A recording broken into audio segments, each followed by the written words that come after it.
Hello and welcome to this video. My name's Beckham.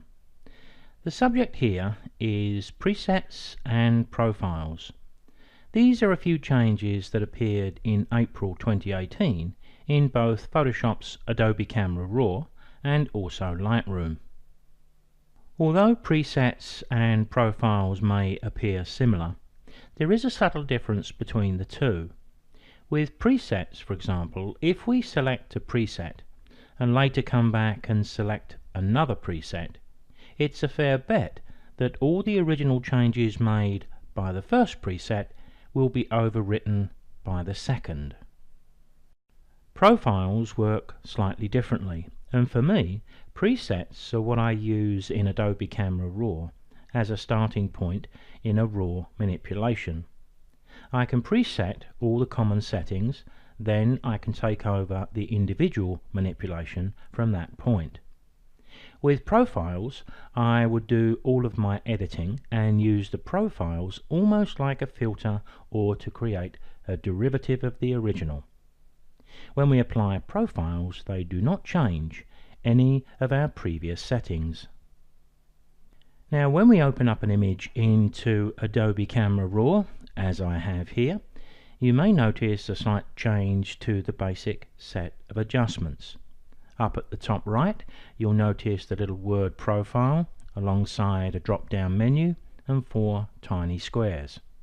Where my pointer is currently located, you'll notice that the dehaze has been moved from its previous location in the Effects tab into the Basic tab alongside Clarity, and I think that makes a lot of sense. If you haven't already discovered the dehaze option because it was tucked away in the effects menu, it is worth a look. You can see I've got a picture opened on screen. No work has been done to this at all, but it does have a degree of haze in the background. So let me just take my dehaze here and move it to the right, and you can see it does exactly what it says on the label. Sometimes I found that if you push it a little too far, maybe we're going to get a bit of a blue cast coming in, but of course we can always correct that in other ways, and one of the simplest of course is just by moving the temperature slightly warmer. Before we deal with the introduction of profiles, let's talk about presets first. We've always had presets in Adobe Camera Raw, but they've been changed a little, so let's take a look. I tend to use presets to make basic adjustments, the ones I know I'm going to need to make all of the time, and one of the good examples of this is my infrared images.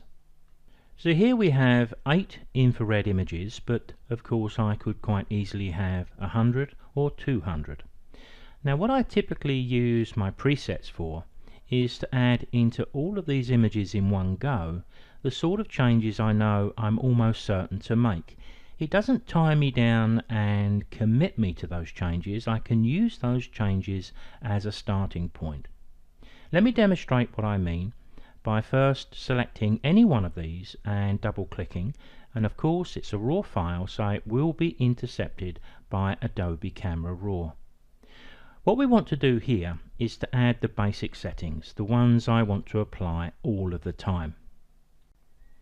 Now, as you can see, the infrared images from my camera come with a magenta cast, so one of the first things I may want to do is to remove all of the saturation. I'm almost certain to want to give a healthy amount of clarity. I may want a little blacks, I may want a little whites, and in most cases, maybe not so much with black and whites, but with everything else, I would also visit my lens corrections and tick the boxes to remove chromatic aberration, and also to enable profile corrections, and you probably saw the image pop as the distortion of the lens that I used was corrected. Now I can save all those changes as a preset, and we do that from the option at the top right. Now you may notice that things look a little different here, but let's go down to the bottom right, click, and I'm just going to give this a name and I'll call it infrared.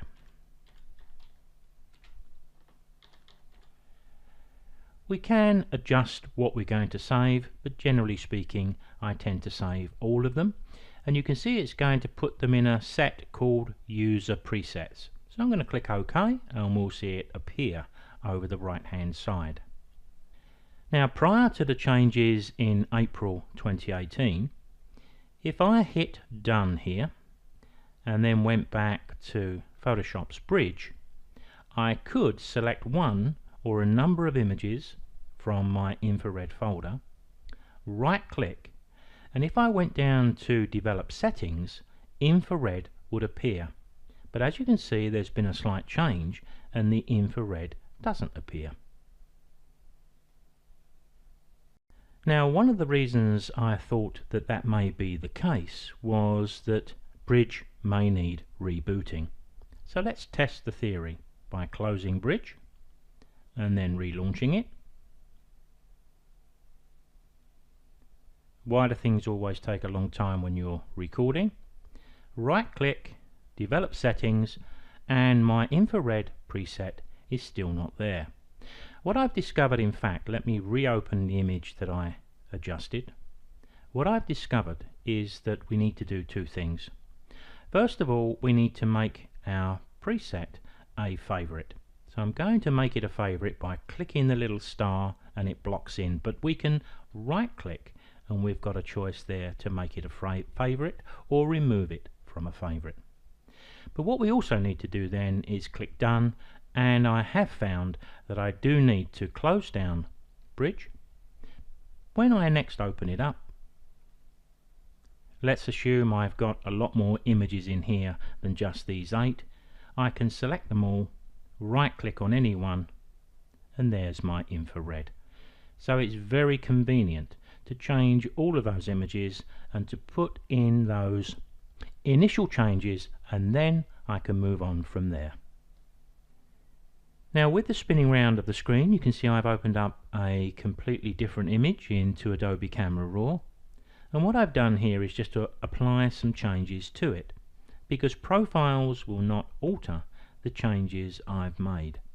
So I've added plus 27 dehaze, plus 37 clarity, minus 28 blacks, plus 53 on the whites, minus 0.20 on the exposure.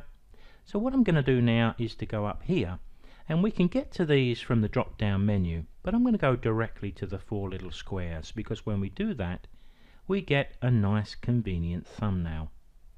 Now here's something to remember. As we move the cursor down over these, they will change automatically. I'm not clicking these thumbnails. This is giving us a preview with a mouse over. Now that can be a little disconcerting until you get used to it, and I'll explain in a moment. Let me close down the favorites, because I'm sure you can look at all these in your own time. Let me go to the artistic set as an example, and I'll just select, and this time I am clicking this one to select it. But of course, while I'm looking at the screen, if I allow my mouse to wander, I think, hang on a minute, what's happened here? It's just changed. It's just changed again. Well, in actual fact, it hasn't. It's because I've moused over the thumbnails.